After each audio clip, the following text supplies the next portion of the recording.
So I just did a video on how to use emotions during the coronavirus, and something from that video was I asked people to ask me questions about some emotions that they're starting to deal with and how to understand and use them productively. So this video is going to be answering that question, which is, why do I feel so sad during the coronavirus? Let's go.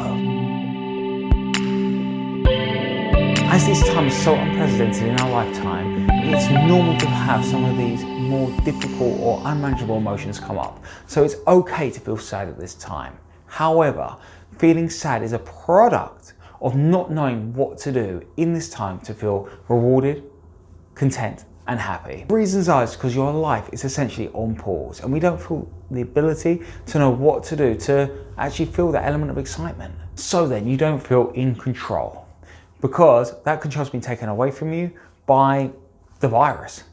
So then, what can you do in this time in order to diffuse that tension? Well, something that I've been writing about and talking about in other videos is actually using that emotional dissonance in order to drive you forward to do other things. So as an example, you might not be able to go to the gym, but that doesn't mean you can't do some press-ups. It doesn't mean you can't do some squats when you're at home.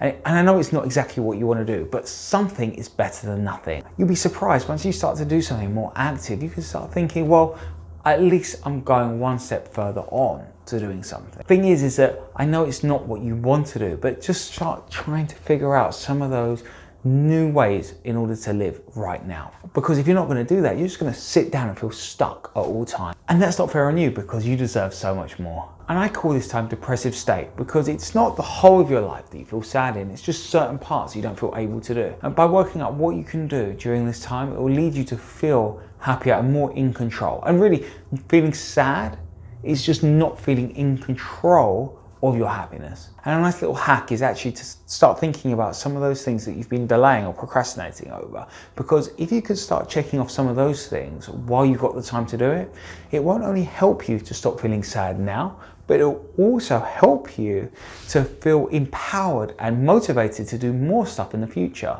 The thing is that once you do something once, your brain knows that it can be done. And as soon as it knows it can be done, that starts branching off. It starts branching out and allows you to feel motivated, empowered, and driven to do other things too. But you need that spark. And once you have that spark, you can ride that wave of empowerment in order to achieve other things. So in fact, you could use this time to actually level up throughout your life. And that's what I'm going to leave you with today. I hope you've enjoyed this video, and I hope you can see that just because you have to stay in doesn't mean that your whole life has to stop, and it doesn't mean you have to feel sad.